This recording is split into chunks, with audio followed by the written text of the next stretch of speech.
Hello viewers, welcome to our AN education unit. आज हम भारतवर्ष कविता से कुछ एमसीक्यूज को डिस्कस करेंगे। आपका क्वेश्चन नंबर 1 है, कवि के अनुसार भारतवर्ष को प्रतिदिन कहाँ सूरज की किरणों का उपहार दिया जाता है? हिमालय के आंगन में, कश्मीर की चोटी पर, स्वर्ग लोक में। तो देखिए, ये जो भारतवर्ष कविता है बहुत ही इजी कविता है। अगर आप लोग समझ चुके हैं तो ठीक है, वरना प्लेलिस्ट में जाकर आप लोग कविता को पहले समझिए, फिर एमसीक्यूज को सॉल्व कीजिए। कवि के अनुसार भारतवर्ष को प्रतिदिन हिमालय के आंगन में सूरज की किरणों का उपहार दिया जाता है। देखिए, किसका उपहार दिया जाता है? सूरज की किरणों का उपहार दिया जाता है। कहाँ दिया जाता है?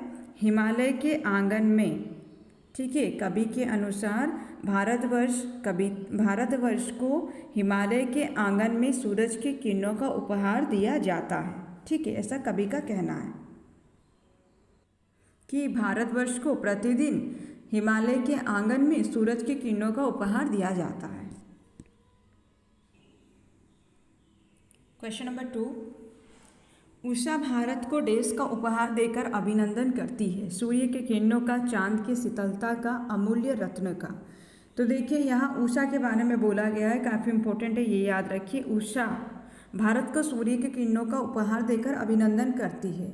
तो कौन अभिनंदन करती है? उषा करती है। सूर्य के किरणों का उपहार देकर अभिनंदन करती है उषा। क्वेश्चन नंबर 3, निर्वासित राजकुमार कौन है? राम, दधीची, सिद्धार्थ। क्वेश्चन नंबर 3 जो है, इसका सही ऑप्शन जो है ए होगा। यहाँ राम के बारे में बोला गया, निर्वासित राजकुमार जो है राम है। क्वेश्चन नंबर 4, भारतवर्ष कविता के कवि हैं जयशंकर प्रसाद, सुमित्रा नंदन पंत, सुभद्रा कुमारी चौहान। ये क्वेश्चन आप लोगों के लिए, आप लोग कमेंट के थ्रू जरूर बताइए कि भारतवर्ष कविता के कवि कौन है, और कमेंट करके ये जरूर बताइए कि आपका ये सारा क्वेश्चंस में से कितना क्वेश्चन आपका सही हुआ है। और उसके साथ साथ अगर आप लोग बैच ज्वाइन करना चाहते हैं तो आप लोगों को वहाँ पर पिन किया हुआ व्हाट्सअप नंबर मिल जाएगा, कॉलिंग नंबर भी वही है, आप लोग कॉन्टैक्ट कर सकते हैं। आप में से कोई अगर नीडी एस्पिरेंट है वो ज़रूर कांटेक्ट कीजिए, आप लोग ज़रूर कांटेक्ट कीजिए। आप लोगों के लिए कोई फिक्स कोर्स भी नहीं है।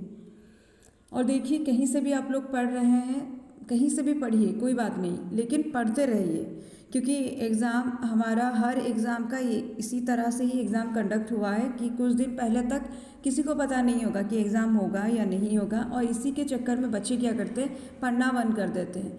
लेकिन बहुत सारे ऐसे एस्पिरेंट्स आप में से हैं जो चाहे कोई भी सिचुएशन हो, एग्ज़ाम का कुछ पता हो या ना हो, तब भी वो लोग पढ़ते हैं और वही लोग सक्सेस होते हैं। तो इसलिए पढ़ाई में कमी नहीं रखिए। क्वेश्चन नंबर 4 जो है, इसका कमेंट करके आप लोग मुझे आंसर बताइए। क्वेश्चन नंबर 5, रत्नाकर का शाब्दिक अर्थ है? रत्न में आकार, रत्न में आकार, नदी, सागर। तो देखिए, यहाँ पर दिया है रत्नाकर का शाब्दिक अर्थ में रत्न में आकर, दूसरा दिया है रत्न में आकार, और तीसरा ऑप्शन नदी है, चौथा ऑप्शन आपका सागर है। रत्नाकर का शाब्दिक अर्थ याद रखिए, सागर होगा। 5 नंबर क्वेश्चन का डी ऑप्शन आपका सही है। क्वेश्चन नंबर 6, दधीची कौन थे? बौद्ध भिक्षु, एक राजा, एक ऋषि। दधीची अगर आप देखिएगा एक ऋषि थे। ठीक है, 6 का सी ऑप्शन आपका सही है, दधीची जो है एक ऋषि थे। क्वेश्चन नंबर 7, हम वीर किस में पले हुए थे? प्रलय, सुख, कष्ट। सारा क्वेश्चन जो है भारतवर्ष कविता से ही लिया गया है। अगर कविता को आप लोग समझे हैं, सारा क्वेश्चन का आंसर आप लोग सही कीजिएगा। 7 नंबर क्वेश्चन जो दिया है कि हम वीर किस में पले हुए हैं, यहाँ याद रखिए 7 का ए ऑप्शन आपका सही है, हम वीर प्रलय में पले हुए हैं। क्वेश्चन नंबर 8, उषा ने भारतवर्ष को देश का हार पहनाया? सोने का, हीरक, मणिगुच्छित। 8 नंबर क्वेश्चन का बी ऑप्शन आपका सही होगा, किसने भारत को हीरक हार पहनाया? उषा ने। और एक क्वेश्चन इससे बनेगा, उषा ने भारतवर्ष को देश का हार पहनाया तो हीरक हार। बहुत ही इजी क्वेश्चन है। इजी भी क्वेश्चंस को प्रैक्टिस कीजिए और डिफ़िकल्ट क्वेश्चंस को भी प्रैक्टिस कीजिए। ऐसा ना हो कि इजी क्वेश्चन आए और आप लोगों का लेवल जो है वो थोड़ा हाई होता है तो आप लोग इजी क्वेश्चन को भी जो है स्किप कर देते हैं, और जिस वजह से उसमें आपका मार्क्स कट जाता है। तो इसको ध्यान में रखते हुए पढ़िए। उषा ने भारतवर्ष को हीरक हार पहनाया आप अगर देखिएगा आपका जो 16 दिसंबर में जो एग्ज़ाम हुआ था उसमें मैक्सिमम का यही हुआ है कि क्वेश्चन का लेवल बहुत ही इजी था, बहुत ज़्यादा इजी था क्वेश्चन, लेकिन सब डेप्थ में पढ़ कर गए थे और अपना लेवल को इतना हाई रखे हुए थे कि इजी क्वेश्चंस को वो लोग स्किप करते हुए गए थे, जिस वजह से वहाँ पर कंफ्यूज हो गए और अच्छे अच्छे एस्पिरेंट जिनका स्कोर काफ़ी अच्छा रहता है उनका भी इस बार क्लियर नहीं हो पाया है। तो ध्यान में रखिए कि आपको हर पार्ट को कवर करना है, चाहे वो इजी हो या डिफ़िकल्ट हो। हमें तो पता नहीं ये क्वेश्चन का लेवल क्या रहेगा। क्वेश्चन नंबर 9, सारा विश्व को भारतीयों ने क्या संदेश दिया? ज्ञान का, दया का, दान का। तो देखिए सारा विश्व को भारतीयों ने, किन्होंने? भारतीयों ने संदेश दिया। किसका संदेश दिया? ज्ञान का संदेश दिया। 9 का ए ऑप्शन आपका सही है। सारा विश्व को भारतीयों ने ज्ञान का संदेश दिया। क्वेश्चन नंबर 10, भारतीयों ने यवन को क्या दान में दिया था? दया का दान दिया, धर्म की दृष्टि दी, जागरण। 10 नंबर क्वेश्चन अगर आप देखिएगा, भारतीयों ने यवन को दिया दया का दान। ठीक है, भारतीयों ने, किन्होंने दिया? भारतीयों ने दिया। किन्हें दिया? यवन को दिया। किसका दान दिया? दया का दान दिया। काफ़ी इंपॉर्टेंट है, भारतीयों ने यवन को दया का दान दिया। ठीक है, और यहाँ पर ये क्वेश्चन जो है आप लोग कंफ्यूज हो जाते हैं, इसको याद रखिएगा। सारा विश्व को भारतीयों ने ज्ञान का संदेश दिया और भारतीयों ने यवन को दया का दान दिया। देखिए यवन में भी यह लगा हुआ है, दया में भी यह लगा हुआ है, इससे आप लोग याद रखिए कि यवन को दया का दान दिया भारतीयों ने। क्वेश्चन नंबर 11, सबसे पहले ज्ञान का उदय कहाँ होता है? चीन, यवन, भारत। तो देखिए सबसे पहले ज्ञान का उदय, किसका उदय? ज्ञान का उदय भारत में होता है। 11 का सी ऑप्शन आपका सही है। सबसे पहले ज्ञान का उदय जो है वो भारत में होता है। क्वेश्चन नंबर 12, अज्ञान रूपी अंधकार के विनाश होने पर सारा संसार हो गया। अशोक, शांत, उजागर। 12 नंबर क्वेश्चन अगर आप देखिएगा, अज्ञान रूपी अंधकार के विनाश होने पर सारा संसार जो है अशोक हो गया। ये क्वेश्चन एग्जाम में आया था, आप लोग इसको ध्यान में रखिए कि अज्ञान रूपी अंधकार के विनाश होने पर सारा संसार जो है अशोक हो गया। 12 का आपका ए ऑप्शन सही है। क्वेश्चन नंबर 13, बीणा कौन उठाती है? सरस्वती, लक्ष्मी, पार्वती। 13 नंबर क्वेश्चन अगर आप देखिएगा इसका ए ऑप्शन सही होगा, बीणा जो है सरस्वती उठाती है। क्वेश्चन नंबर 14, बीणा की मधुर झंकार कहाँ गूंजने लगी? सप्त सिंधु में, स्वर्ग लोक में, गगन में। तो देखिए बीणा की मधुर झंकार, किसकी मधुर झंकार? बीणा की मधुर झंकार जो है वो सप्त सिंधु में गूंजने लगी। आपसे पूछा जाएगा कि सप्त सिंधु में क्या गूंजने लगी, तो याद रखिए बीणा की मधुर झंकार कहाँ गूंजने लगी? सप्त सिंधु में। क्वेश्चन नंबर 15, अनेक महापुरुषों की जन्म तथा कर्मस्थली कौन है? भारत, चीन, विश्व। देखिए ये तीनों ऑप्शन में से सही ऑप्शन आपका ए होगा, भारत। अनेक महापुरुषों की जन्म तथा कर्मस्थली जो है भारत को बोला गया है। काफ़ी इजी क्वेश्चन भी है ये। अनेक महापुरुषों की जन्म तथा कर्मस्थली जो है भारत है। ये किसका मानना है? जयशंकर प्रसाद जी का मानना है। किसका? महान त्याग हमारी जातीयता और राष्ट्रीयता की वास्तविक पहचान है। दधीची, अशोक, गौतम बुद्ध। तो देखिए यहाँ पर जो महान त्याग के बारे में बोला गया है, यहाँ पर याद रखिए कि दधीची के बारे में बोला गया है कि दधीची का महान त्याग हमारी जातीयता या राष्ट्रीयता की वास्तविक पहचान है। आपसे पूछा जाएगा हमारी जातीयता और राष्ट्रीयता की वास्तविक पहचान क्या है, तो वहाँ पर आप लोग दधीची का त्याग वाला ऑप्शन को टिक कीजिएगा। 60 नंबर क्वेश्चन बहुत इंपॉर्टेंट है, इसका ऑप्शन सही होगा। दधीची का त्याग हमारी जातीयता और राष्ट्रीयता की वास्तविक पहचान है। क्वेश्चन नंबर 17, दधीची ने देवलोक की रक्षा के लिए अपनी हड्डियों को किसको दान में दिया था? इंद्र, शिव, भीम। देखिए 17 नंबर क्वेश्चन जो दिया है कि दधीची ने देवलोक की रक्षा के लिए अपनी हड्डियों को किसको दान में दिया था, इसका सही ऑप्शन जो है ए होगा। ठीक है, दधीची ने देवलोक की रक्षा के लिए अपनी हड्डियों को इंद्र को दान में दे दिया था। ठीक है, याद रखिएगा इंद्र को दान में दिया था दधीची ने देवलोक की रक्षा के लिए। किसके लिए? देवलोक की रक्षा के लिए दधीची ने ऐसा किया था कि देवलोक की रक्षा के लिए वो क्या किए थे? अपनी हड्डियों को इंद्र को दान कर दिए थे। ठीक है, 17 का ए ऑप्शन सही, इसलिए हर जगह पर दधीची का त्याग का वर्णन है। क्वेश्चन नंबर 18, धर्म के नाम पर होने वाली बलि प्रथा को सम्मान किसने किया? बुद्ध, अशोक, दधीची। 18 नंबर क्वेश्चन अगर आप देखिएगा यहाँ पर सही ऑप्शन जो है ए बी होगा। अशोक के बारे में ये बोला गया है कि धर्म के नाम पर होने वाली बलि प्रथा को समाप्त किया है अशोक ने। ये आप लोगों को हिस्ट्री से भी पता होगा कि अशोक जो थे ये धर्म के नाम पर होने वाली जो बलि प्रथा है इसका विरोध किए थे या इसको बिल्कुल उच्छेद कर दिए थे, समाप्त कर दिए थे। क्वेश्चन नंबर 19, पूरे विश्व को शांति का संदेश किसने दिया? भारतवासी, यवनवासी, चीनवासी। काफ़ी इजी क्वेश्चन है। 19 का ये ऑप्शन आपका सही होगा। पूरे विश्व को शांति का संदेश जो है भारतवासी ने दिया था।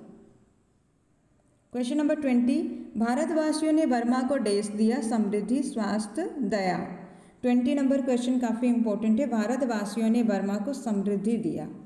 ठीक है, बर्मा को समृद्धि दिया। किसको? बर्मा को। किसने? भारतवासियों ने। क्या दिया? समृद्धि दिया। क्वेश्चन नंबर 21, भारतवासियों ने शांति और धैर्य किसे दिया? श्रीलंका को, यवन को, बर्मा को। याद रखिएगा, ये क्वेश्चन भी काफ़ी इंपॉर्टेंट है। भारतवासियों ने शांति और धैर्य क्या किया? शांति और धैर्य किसे दिया? श्रीलंका को दिया। 21 नंबर क्वेश्चन जो है भारतवासियों ने शांति और धैर्य श्रीलंका को दिया। ये भी इंपॉर्टेंट क्वेश्चन है, इसको अच्छे से याद रखिएगा। क्वेश्चन नंबर 22, किसका हमारे देश पर महान कृपा रही है? प्रकृति, मानव, ईश्वर। तो यहाँ पर हो जाएगा आपका प्रकृति का। ठीक है, प्रकृति का हमारे देश पर महान कृपा रही है, क्योंकि प्राकृतिक रूप से भी हम काफ़ी समृद्ध हैं। किसने विभिन्न जातियों का उत्थान पतन देखा है? भारत ने, लोगों ने, संतों ने। तो देखिए 23 नंबर क्वेश्चन जो है इसका ए ऑप्शन सही है।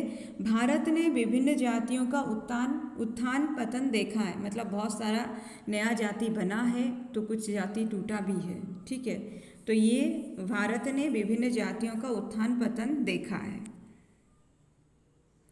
भारतवासियों के कुछ संग्रह करने का उद्देश्य क्या रहा है? देखिए, भारतवासियों के कुछ संग्रह करने का उद्देश्य क्या रहा है, मतलब हम भारतीय भी संग्रह किए हैं, लेकिन वो संग्रह के पीछे हमारा उद्देश्य क्या रहा है? दान, विकास, संचित रखना। तो विकास भी हमारा उद्देश्य नहीं है, संग्रह के पीछे संचित करके रखना भी हमारा उद्देश्य नहीं है, बल्कि उद्देश्य क्या है? दान करना। हम जो संग्रह करके रखते हैं उसमें भी हमारा उद्देश्य ये रहता है, जो ज़रूरतमंद है उसको हम दान करते हैं। 24 का ये ऑप्शन आपका सही है। भारतवासियों की कुछ संग्रह करने का उद्देश्य है दान। क्वेश्चन नंबर 25, आज हमारे हृदय में किसका रक्त प्रवाहित हो रहा है? आर्यों का, यवनों का, मातृभूमि का। 25 नंबर क्वेश्चन अगर आप देखिएगा इसका सही ऑप्शन जो है ए है। आज हमारे हृदय में आर्यों का रक्त प्रवाहित हो रहा है। 25 का आपका ए ऑप्शन सही है। क्वेश्चन नंबर 26, हम भारतवासियों का क्या लक्ष्य होना चाहिए? त्याग, संग्रह, उत्साह। 26 नंबर क्वेश्चन अगर आप देखिएगा 26 का सही ऑप्शन जो है ए है। हम भारतवासियों का लक्ष्य है त्याग। इम्पोर्टेंट क्वेश्चन है इसमें से कोई भी एक क्वेश्चन जरूर आ सकता है, एक से ज़्यादा भी आ सकता है, क्योंकि इस बार भी एग्जाम में एक से ज़्यादा क्वेश्चन एक चैप्टर से लिया गया था। आप लोग तैयारी करते वक्त ध्यान में रखिए कि कोई भी एक पार्ट आपसे छूटना नहीं चाहिए। हर तरह से चैप्टर्स को कंप्लीट करके रखिए ताकि एग्ज़ाम कभी भी हो आपका स्कोर हाई हो, क्योंकि इस बार बहुत ही गिने चुने एस्पिरेंट्स का ही सिलेक्शन होने वाला है। उस हिसाब से आप लोग तैयारी कीजिए। और आप लोग जो आपका टेस्ट हो रहा है उसका आप लोग स्क्रीनशॉट देते नहीं हैं। आप लोगों को बार बार बोला गया है कि अपना मार्क्स बताइए। ऐसे अगर मार्क्स नहीं बताइएगा फिर आप लोगों को ग्रुप से रिमूव करना शुरू कर देंगे। रिमूव करके मॉक टेस्ट देंगे, फिर आपको ऐड किया जाएगा। इसलिए बार बार कहा जा रहा है कि आप लोग अपना मार्क्स बताइए। हमारे पास उतना टाइम नहीं है कि हम लोग रेस्पॉन्सेस को चेक करें कि किसका कितना मार्क्स है। उस हिसाब से आप लोग तैयारी कर रहे हैं तो आप लोग स्कोर अगर बताइएगा, हम लोग वहाँ पर क्या लिस्ट बनाते हैं, आप लोगों को ही फिर बाद में नोटिफाई किया जाता है कौन रैंक 1 में। क्वेश्चन नंबर 27, हमें ज्ञान रत्न कहाँ से मिला था? स्वर्ण भूमि, स्वर्ग लोक, हिमालय। 27 का ए ऑप्शन आपका सही होगा। हमें ज्ञान रत्न जो है ये स्वर्ण भूमि से मिला था। 27 का ए ऑप्शन आपका सही है। हमें ज्ञान रत्न स्वर्ण भूमि से मिला था। क्वेश्चन नंबर 28, कविता में स्वर्ण भूमि किसे कहा गया है? सुमात्रा, आर्यवर्त, नवद्वीप। तो देखिए कविता में स्वर्ण भूमि जो है ये सुमात्रा को बोला गया है। 28 का ए ऑप्शन आपका सही है, कविता में स्वर्ण भूमि सुमात्रा को बोला गया है। क्वेश्चन नंबर 29, भारतवर्ष कविता के अनुसार हमें किसके लिए सब कुछ न्यौछावर करना चाहिए? भारतवर्ष, धन संग्रह, अपनी हित के लिए। तो देखिए भारतवर्ष कविता के अनुसार हमें सब कुछ न्यौछावर करना चाहिए, किसके लिए? भारतवर्ष के लिए। 50 नंबर क्वेश्चन अगर आप देखिएगा, इसका ए ऑप्शन सही है कि भारतवर्ष कविता के अनुसार हमें भारतवर्ष के लिए सब कुछ न्यौछावर करना चाहिए। किस कविता के अनुसार ये हम बता रहे हैं? भारतवर्ष कविता के अनुसार। और हमें किसके लिए सब कुछ न्यौछावर करना चाहिए? भारतवर्ष के लिए। और कविता के कवि कौन है? जयशंकर प्रसाद जी हैं। क्वेश्चन नंबर 30, विजय की बल लोहे की नहीं किसकी होती है? धर्म, शांति, धन। 30 नंबर क्वेश्चन अगर आप देखिएगा काफ़ी इंपॉर्टेंट क्वेश्चन है, विजय की बल लोहे की नहीं किसकी होती है? यहाँ पर 30 नंबर क्वेश्चन जो है इसका सही ऑप्शन जो है आपका ए है, धर्म की होती है। ठीक है, विजय की बल लोहे की नहीं बल्कि धर्म की होती है। यहीं तक था 30 क्वेश्चन। उम्मीद है आप लोगों को समझ में आया होगा। किसी को कहीं पर भी अगर डाउट है कमेंट करके ज़रूर पूछिए। और आपको पिन किया हुआ एक व्हाट्सएप लिंक मिलेगा, वो व्हाट्सएप ग्रुप का लिंक है, आप उसमें ज्वाइन हो जाइए। आपको अगर ये PDF चाहिए तो आप लोग सारे ज्वाइन होने के बाद मैं इवनिंग तक ये PDF आप लोगों को भेज दूंगी। तो अगर ज्वाइन होना है व्हाट्सएप ग्रुप में, वो लिंक के थ्रू ज्वाइन हो जाइए। और अगर आप में से कोई भी पेड बैच ज्वाइन करना चाहते हैं तो कॉन्टैक्ट कीजिए हमसे। और आप में से अगर नीडी एस्पिरेंट से क्लियरली बताइए कि आप लोग नीडी हैं और आप लोगों को ग्रुप में ऐड कर दिया जाएगा। पढ़ते रहिए, मेहनत कीजिए। आप लोग जो मेहनत करते हैं वो मेहनत देखिए, आप किसी को समझा नहीं पाइएगा कि आप पढ़ते हैं, आप मेहनत करते हैं, लेकिन समझा सकते हैं आप। कैसे समझाइएगा? करके दिखाइए।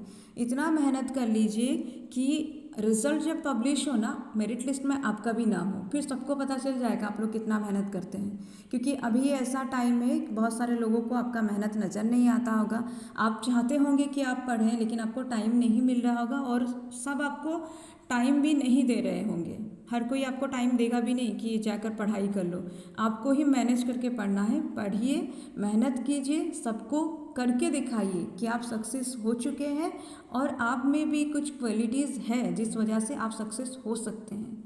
ये चीज़ पहले खुद पहचानिए और दूसरों को भी समझाइए, दिखाइए, करके दिखाइए।